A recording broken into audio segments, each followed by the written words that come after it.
เอาใหม่เมื่อกี้ผิดพลาดนิดหน่อยไปเผลอลบเส้นก็คือจะมาสอนทำ outlet ก็คือตรงนี้คือบางคนบอกว่ากดแล้วมันไม่ขึ้นเพราะว่า outlet อะเป็นสิ่งสำคัญพอเราสร้างจุด outlet เสร็จปุ๊บมันจะมีการตีวงรอบของ catchment area คือพื้นที่รับน้ำก่อนจะมาถึง outlet ตรงนี้เพราะงั้นเราต้องทำ outlet ให้ได้โดยปิดก่อนขั้นแรกเปิดแค่ channel network กับ straggler ก็คือ straggler ก็คือตัวนี้ก่อนหน้านี้มันจะเป็นแบบนี้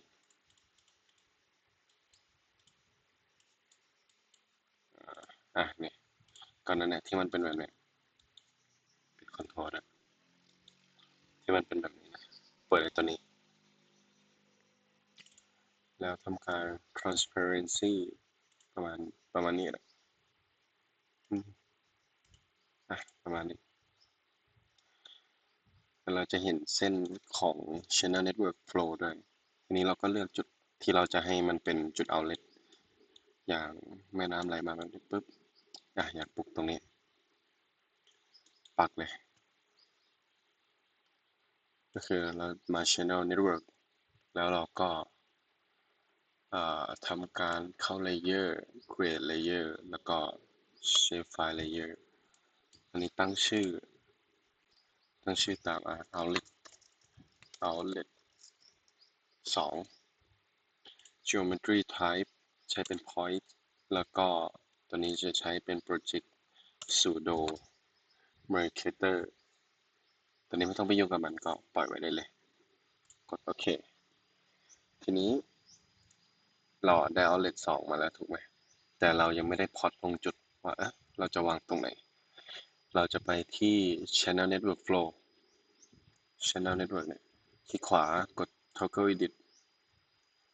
เห็นตัวนี้ไหมตอนแรกมันจะไม่นี่นะเดี๋ยวขออีกรอบหนึ่งนี่เรามาที่ outlet เลยกดปุ๊บแล้วมันจะเห็นเป็น point feature กดเราอยากได้ตรงรวมน้ำตรงนี้กดเป็น ID อันนี้เป็น1 2 3เพราะว่าเราจะทำเป็นตารางเพื่อใช้ตัวเลขคำนวณกดโอเคทีนี้สังเกตว่ามันมีจุดนั้นแต่จุดมันเล็กมากได้ปะ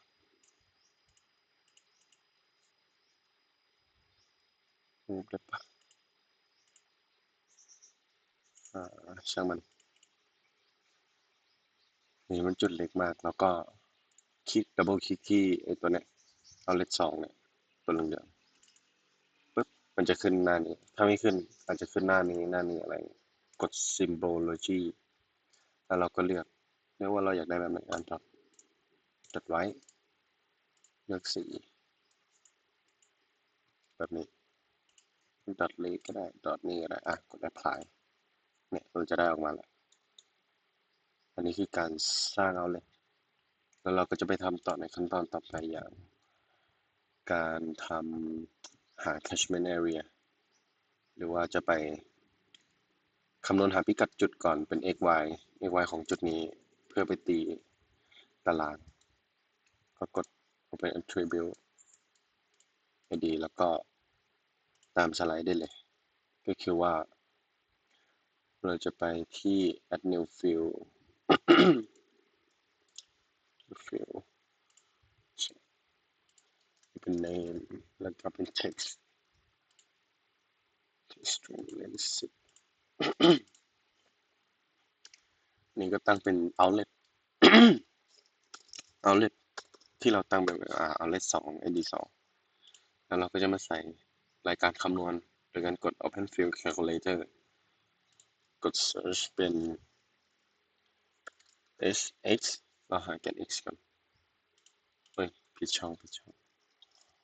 sx ตรงนี้ double click มาเลยตัวนี้ใช้เป็น decimal number area 10 precision 3โอเคตามนี้กดปุ๊บได้แกน x แล้วลืมเปลี่ยนชื่อไม่เป็นไร calculator รอบ2ตอนนี้เราไปหาแกน y อันนี้ y axis แบบนี้ก็ได้เมื่อกี้ก็เป็น x axis แล้วก็เป็น$y double click ให้มันเคลื่อนทางนี้ดับเบิลคลิกตรงนี้ขึ้นทางนี้กดโอเคก็จะได้ออกมาแล้วพิกัด x y z เราก็จะเอาไปคำนวณหา outlet ต่อตัวนี้ลืมตั้งเป็น decimal เป็นเลขจำนวนเต็มถ้าเกิดว่าเราตั้งผิดนะกดตัวนี้ delete field กดตัวที่เราทำผิดกดโอเคห้ามไปกดซ่อนถ้ากดซ่อนมันจะไม่ขึ้นต้องเขียน y axis อย่าลืมเปลี่ยนเป็น decimal number แล้วก็ใส่เป็น $y ดับเบิลคลิกกดโอเคได้แหละทีนี้ไม่ต้องปิดตัวนี้เก็บไว้แบบนี้แหละก็พับไว้เพราะว่าเราจะไปใช้ในขั้นตอนต่อไป up slope อะไรต่างๆก็ประมาณนี้